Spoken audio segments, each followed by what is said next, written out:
संसद में ऐसा कौन सा बिल ला रहे हैं मोदी शाह की इंडिया कैंप में मच गई है जबरदस्त खलबली। नमस्कार, बहुत स्वागत है आपका न्यूज 18 का डिजिटल प्लेटफॉर्म आप देख रहे हैं। मैं हूं आपके साथ रितु सिंह। संसद के मानसून सत्र में 11 से 13 अगस्त तक सियासी हलचल तेज होने वाली है। बीजेपी ने अपने सांसदों को तीनों दिन सदन में मौजूद रहने के लिए व्हिप जारी कर दिया है। तो वहीं आपको बता दें कि कांग्रेस ने भी सांसदों को अलर्ट कर दिया। इस बीच एफसीआरए संशोधन विधेयक और परिसीमन को लेकर अटकलें तेज हैं। कांग्रेस ने एफसीआरए का विरोध करने का ऐलान किया, जबकि सरकार ने दोनों मुद्दों को अपनी प्राथमिकता में शामिल बताया है।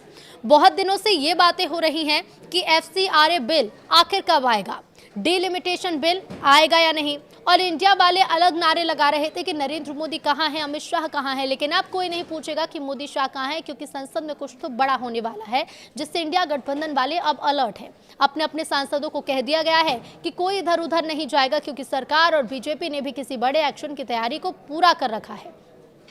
तो बीजेपी ने अपने सभी सांसदों के लिए व्हिप जारी कर दिया। सभी को 11, 12 और 13 अगस्त को संसद में मौजूद रहने को कहा। उधर कांग्रेस ने भी अपने सांसदों को मौजूद रहने को कहा है। यानी तगड़ा माहौल बन गया कि अगले कुछ दिनों में संसद में कुछ तो बड़ा हो सकता है, जिसके लिए हड़कंप मच गया है। व्हिप जारी हो रहे हैं। विपक्ष के हंगामे वाले तेवर को मोदी सरकार ने नंबर से जवाब देना शुरू कर दिया और अगले 4 दिन में होने वाला है जिससे विपक्ष की नींदें उड़ने वाली हैं।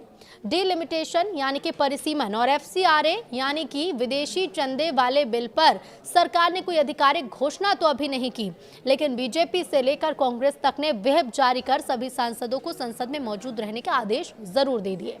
कांग्रेस ने तो साफ इनकार कर दिया कि वो किसी कीमत पर एफसीआरए बिल को पास नहीं होने देगी, और अगर इसे पास कराने की कोई भी गुंजाइश बनती भी है तो वो इंडिया गठबंधन वाले गुट से बात कर फैसला लेंगे। कांग्रेस के राष्ट्रीय अध्यक्ष मल्लिकार्जुन खड़गे ने यह कहा है कि एफसीआरए पर तो हम विरोध करने वाले हैं। दूसरी चीज, ऑल पार्टी मीटिंग बुलाकर, जो हमेशा फ्लोर लीडर की मीटिंग होती है, उसमें निर्णय लिया जाएगा। अब ऐसे में सभी दल के लोग जो निर्णय लेंगे उसी के तहत हम चलेंगे, ये कहना है मल्लिकार्जुन खड़गे का। हालांकि विपक्षी गुट के कुछ सांसदों ने मोदी सरकार के बिल पर ग्रीन सिग्नल देना भी शुरू कर दिया। एनसीपी शरद पवार गुट के 8 सांसद संसद में पीएम मोदी से मुलाकात करने वाले हैं। इसका मतलब क्या है? क्या मोदी सरकार ने बिल को पास कराने के लिए नंबर को साधना शुरू कर दिया? एनसीपी यानी कि शरद पवार की सांसद, इस गुट की सांसद सुप्रिया सुले ने कहा कि अगर बाहर बारिश आएगी तो आप छाता लेंगे या रेनकोट? देश के प्रधानमंत्री को मिलने जा रही हूं, मैं थोड़ी किंतु परंतु करूंगी। ऐसा नहीं होता, ये बहुत जिम्मेदारी का काम होता है। ये प्रधानमंत्री हैं, उनका हमें हमेशा आदर होना चाहिए। हम सांसद उनको मिलने जा रहे हैं, पॉलिसी के लिए जा रहे हैं ना। आजकल क्या हो गया है, ये कहना है सुप्रिया सुले का। उन्होंने कहा कि कोई किसी से मिलता है तो गॉसिप हो गई। दुर्भाग्य की बात, हमारी पॉलिसी मेकिंग को कई सीरियस नहीं ले रहा। बहुत दुर्भाग्य है कि कई सांसदों को बहुत दुख होता है। शरद पवार गुट के एनसीपी के सभी 8 लोकसभा सांसद 10 अगस्त को पार्लियामेंट में पीएम मोदी से मुलाकात उन्होंने की, और ये मुलाकात अलग अलग मुद्दों को लेकर हुई। अब इस मुलाकात की खबरों के बाद महाराष्ट्र की राजनीति में भी हलचल देखने को मिली। लेकिन सवाल ये उठा कि विपक्ष को एफसीआरए या परिसीमन बिल से आखिर इतनी दिक्कत क्यों है। बीजेपी सांसद मनोज तिवारी कहते हैं कि जब बिल आया तो उस समय दबाव में समर्थन दिया, सही था, लेकिन बिल लागू भी तो होना चाहिए। जब बिल लागू होगा तभी होगा जब परिसीमन होगा। लखनऊ की आबादी आज से 20 साल पहले कितनी थी और आज कितनी? तो संविधान तो ये कहता है कि ना हर लोकसभा में 12-15 लाख आबादी होनी चाहिए, या 40-40 लाख हो गए।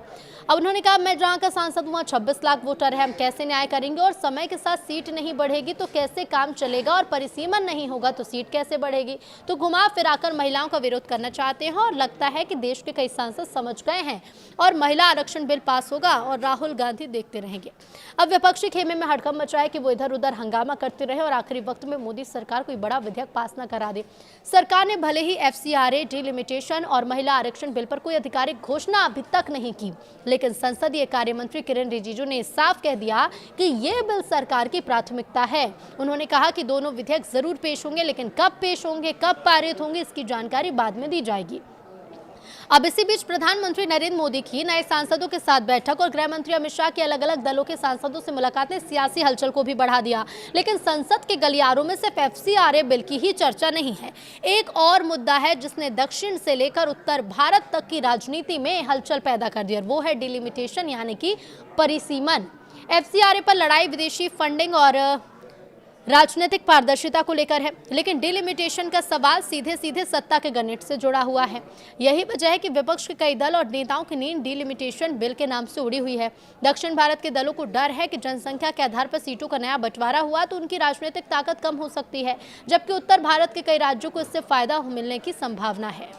यानी यह सिर्फ सीटों की संख्या बढ़ाने या घटाने का मामला नहीं है, बल्कि आने वाले दशकों के लिए देश की राजनीतिक ताकत किसके हाथ में रहेगी, इसकी भी लड़ाई बनती जा रही है। और इसी वजह से संसद में एफसीआरए के साथ डिलिमिटेशन बिल को लेकर भी अटकलें तेज है। सवाल यह है कि आखिर डिलिमिटेशन है क्या, विपक्ष इसके नाम से इतना बेचैन क्यों है और मोदी सरकार इसे लेकर क्या तैयारी कर रही है। डिलिमिटेशन का मतलब है लोकसभा और विधानसभा क्षेत्र की सीमा और सीटों की संख्या का पुनर्निर्धारण। ये काम जनगणना के आंकड़ों के आधार पर किया जाता है ताकि बढ़ती या घटती आबादी के हिसाब से प्रतिनिधित्व संतुलित रहे। 1976 से लोकसभा सीटों के पुनर्वितरण पर रोक लगी है, जिसे बाद में 2001 और फिर 2026 तक बढ़ाया गया। अब 2026 के बाद नए परिसीमन की चर्चा तेज है। दक्षिण भारत के कई राज्य जैसे तमिलनाडु, केरल, कर्नाटक, आंध्र प्रदेश कहते हैं कि उन्होंने जनसंख्या नियंत्रण में सफलता हासिल की। अगर केवल आबादी के आधार पर सीटें बढ़ाई गई तो उत्तर प्रदेश, बिहार, राजस्थान और मध्य प्रदेश जैसे अधिक आबादी वाले राज्यों को ज्यादा सीटें मिल सकती हैं। अब इसके पीछे का तर्क भी समझिए। जबकि दक्षिणी राज्यों का संसद में प्रभाव घट सकता है, लेकिन बीजेपी का जवाब सीधा यह है कि देश के लोगों को उनके प्रतिनिधित्व के हिसाब से हक मिलना चाहिए। अगर किसी इलाके की आबादी बढ़ गई है तो वहां के लोगों का प्रतिनिधित्व भी उसी अनुपात से हो। लेकिन विपक्षी खेमों को अपनी सत्ता और वोट बैंक खोने का डर है। 11 से 13 अगस्त तक क्यों रहेंगी निगाहें, क्या रहेगा इंपॉर्टेंट, वो भी जान लीजिए। तो डिलिमिटेशन सिर्फ सीटों की नई ड्राइंग नहीं है, बल्कि ये तय कर सकता है कि आने वाले सालों में संसद में किस इलाके की राजनीतिक ताकत कितनी ज्यादा होगी। इसलिए इस मुद्दे पर इतना बड़ा राजनीतिक घमासान मचा है। और इस सब के बीच में आबादी का प्रतिनिधित्व प्रभावित हो रहा है।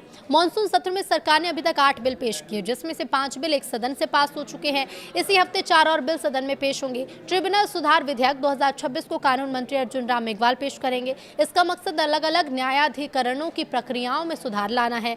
खान एवं खनिज विकास एवं विनिमय संशोधन विधेयक 2026 इसे केंद्रीय मंत्री जी किशन रेड्डी पेश करेंगे। खान और खनिज अधिनियम 1957 में संशोधन के लिए है। केरल नाम में परिवर्तन विधेयक 2026 को अमित शाह पेश करेंगे। अब बहुराज्य सहकारी समिति संशोधन विधेयक भी पेश किया जाएगा। यह बिल सहकारिता क्षेत्र के विकास से जुड़ा है। निगाहें 11, 12 और 13 अगस्त पर टिकी है, क्योंकि सवाल सिर्फ कुछ बिलों का नहीं, सवाल यह है कि क्या मोदी सरकार संसद में ऐसा राजनीतिक मास्टर स्ट्रोक खेलने जा रही है जो विपक्ष के पूरे गणित को बदल देगा। अब निगाह इसी पर है कि क्या कुछ पेश किया जाएगा और किस पर मोहर लगती है। तो बीजेपी ने अपने सभी सांसदों के लिए व्हिप जारी कर दिया। सभी को 11, 12 और 13 अगस्त को संसद में मौजूद रहने को कहा। उधर कांग्रेस ने भी अपने सांसदों को मौजूद रहने को कहा है। यानी तगड़ा माहौल बन गया कि अगले कुछ दिनों में संसद में कुछ तो बड़ा हो सकता है, जिसके लिए हड़कंप मच गया है। व्हिप जारी हो रहे हैं। विपक्ष के हंगामे वाले तेवर को मोदी सरकार ने नंबर से जवाब देना शुरू कर दिया और अगले 4 दिन में होने वाला है जिससे विपक्ष की नींदें उड़ने वाली हैं। डिलिमिटेशन यानी कि परिसीमन और एफसीआरए यानी कि विदेशी चंदे वाले बिल पर सरकार ने कोई आधिकारिक घोषणा तो अभी नहीं की, लेकिन बीजेपी से लेकर कांग्रेस तक ने व्हिप जारी कर सभी सांसदों को संसद में मौजूद रहने के आदेश जरूर दे दिए।